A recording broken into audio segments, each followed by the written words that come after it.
Some moments in life seem ordinary until, in an instant, they become something else entirely.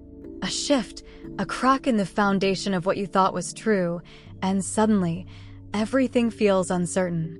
That night, I had no idea I was about to step into a reality I wasn't prepared for. It started the way most evenings did. My mother was away for the weekend, leaving just me and my stepfather in the house. We had been alone together before, and it had never felt strange. He had always been calm, composed, a man of routine. But tonight, there was something different about him. Something I didn't recognize. I first noticed it at dinner. The way he kept looking at me, his gaze lingering just a little too long before he would glance away. The way his responses were slower, like his mind was somewhere else. It wasn't overt, nothing I could call out, but it was enough to set off a quiet alarm in the back of my mind. After dinner, I retreated to my room, trying to shake the feeling that had settled in my chest. Maybe I was overthinking it. Maybe I was just imagining things. But even as I lay in bed, staring at the ceiling, I couldn't ignore the sense that something felt off. And then I heard it. A sound. Faint, almost imperceptible. The soft creak of the floorboards just outside my door. I froze, my breath catching in my throat. It was late. Too late for him to still be up. I turned my head slightly, eyes flickering to the faint glow of the hallway light bleeding under my door. The shadow moved, slow, deliberate. My stomach twisted. Why was he standing outside my room? For a moment, I thought about calling out, about asking if he needed something. But something inside me told me not to. Something instinctive. Something that made my pulse hammer in my ears. Then, the handle turned. I sucked in a sharp breath, my entire body tensing. The door didn't open, but the knob shifted just slightly, as if someone were testing it. Checking if it was locked. It wasn't. My heartbeat roared in my ears. I forced myself to stay still, to stay quiet. After a few agonizing seconds, the knob stilled, the shadow hesitated, and then... footsteps. Slow, moving away from my door. I exhaled shakily, barely realizing I had been holding my breath. My chest ached, my hands clenched so tightly around the blanket that my knuckles had turned white. What the hell was that? I lay there for what felt like an eternity, listening, waiting, my mind racing with questions I didn't want to ask. And then, a noise from downstairs. Not loud, but distinct. The sound of a drawer opening. The kitchen. I swallowed hard. Every instinct in me screamed to stay in bed, to pretend I hadn't noticed anything. But another part of me, one that had been ignited by the unease in my chest, told me I needed to know what was happening. Slowly, carefully, I slid out of bed, my bare feet hitting the cold floor. I moved toward the door, pressing my ear against the wood, straining to listen. The house was silent again. I opened the door just a crack, peeking into the dimly lit hallway. Empty.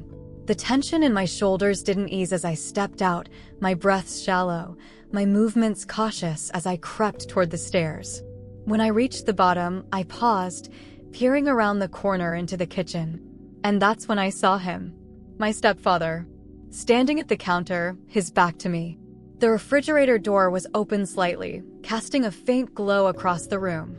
But he wasn't looking at the fridge. He was holding something. A piece of paper. His grip on it was tight, his knuckles white. His shoulders were tense, rigid. Whatever was on that paper, it wasn't something casual. I took another step forward, the floor creaking slightly beneath me. His body stiffened. Then, "You shouldn't be awake." His voice was steady, but there was something underneath it. Something unfamiliar. I swallowed hard. "Neither should you." He didn't turn around right away. Instead, he exhaled slowly, like he was deciding something. Then, finally, he turned, his face partially illuminated by the fridge light. There was something in his eyes I had never seen before. Something that made my stomach twist. He studied me for a long moment before finally speaking. "Go back to bed." I hesitated. "What's that?" I gestured toward the paper in his hand. He didn't move. Didn't answer. The silence stretched between us, thick, heavy. Then, without another word, he folded the paper, slipping it into his pocket. "Go to bed," he repeated, his tone firm this time. I stared at him, my pulse pounding. I wanted to press, to demand answers, but something told me this wasn't the time. So I nodded slowly, backing toward the stairs, my body humming with tension. As I climbed back up, my mind raced with questions. What was on that paper? Why had he been standing outside my door? And why? Why did it feel like everything I thought I knew about him was beginning to unravel? As I shut my door behind me and locked it, a cold realization settled deep in my bones. Something was wrong. And whatever it was only just beginning. I barely slept that night. Every time I closed my eyes, my mind replayed the scene over and over again, my stepfather standing in the dimly lit kitchen, gripping that piece of paper like it held the weight of the world. The way he spoke, the way his body stiffened when he realized I was watching. I had never seen him like that before, and I couldn't shake the feeling that whatever was on that paper was something I wasn't meant to see. By the time the first traces of morning light filtered through my blinds, my exhaustion was overshadowed by something stronger. I needed to know the truth. I needed to understand what was happening, why his behavior had shifted so suddenly, and why it felt like I was living with a stranger. I got up, my limbs heavy, my body buzzing with restless energy. The house was eerily quiet, the kind of quiet that made my skin prickle. I stepped out into the hallway, pausing to listen. No movement. No voices. I made my way downstairs, my breath slow, controlled, my ears straining for any sign that he was awake. The kitchen was empty now, no trace of what had happened the night before.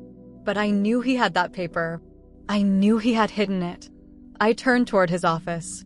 The door was slightly ajar. My pulse quickened. Slowly, I stepped inside. The room was neat, everything in its usual place, except for the desk. The top drawer was slightly open. My stomach twisted. He wasn't as careful as he thought. I moved forward, hesitating for only a second before I reached inside.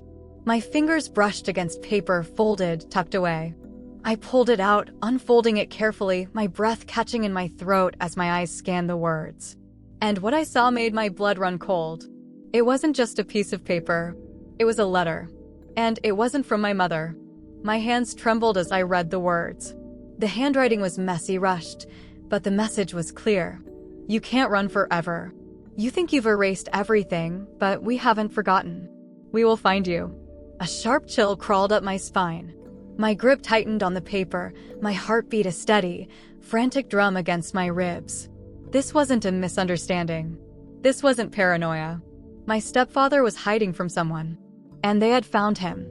I barely had time to process it before a voice cut through the silence. You shouldn't be in here. I whipped around, my breath catching in my throat. He stood in the doorway, his expression unreadable, but his eyes held something I had never seen before. Something dark. I swallowed hard, the letter still clutched in my hand. Who sent this?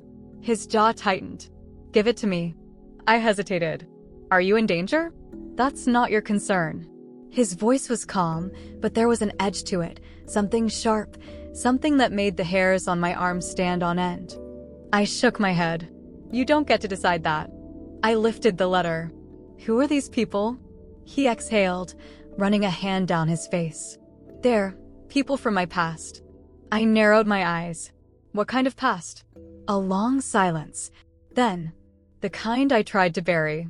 The weight of his words settled over me like a heavy fog. I forced myself to stay calm. Are they coming here?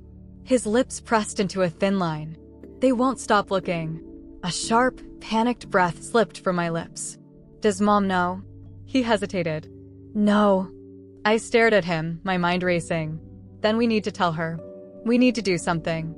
No, the finality in his voice made my stomach twist. You will not say a word to her. Do you understand me? I took a step back, my hands shaking. You're asking me to lie? He held my gaze. I'm asking you to trust me. A sharp silence filled the space between us. I wanted to argue. I wanted to demand answers. But deep down, I knew I was in over my head. This wasn't just about secrets anymore. This was something bigger. Something dangerous. I exhaled slowly, my grip loosening on the letter. What happens now? He studied me for a long moment. Then, now we wait. His words sent another shiver through me. Wait for what? For them to come? For whatever past he was running from to finally catch up. I had walked into something I didn't understand. And now, no matter what I did, no matter how much I wanted to forget, I couldn't unsee the truth. I couldn't unfeel the fear. And I knew, deep in my bones, nothing would ever be the same again.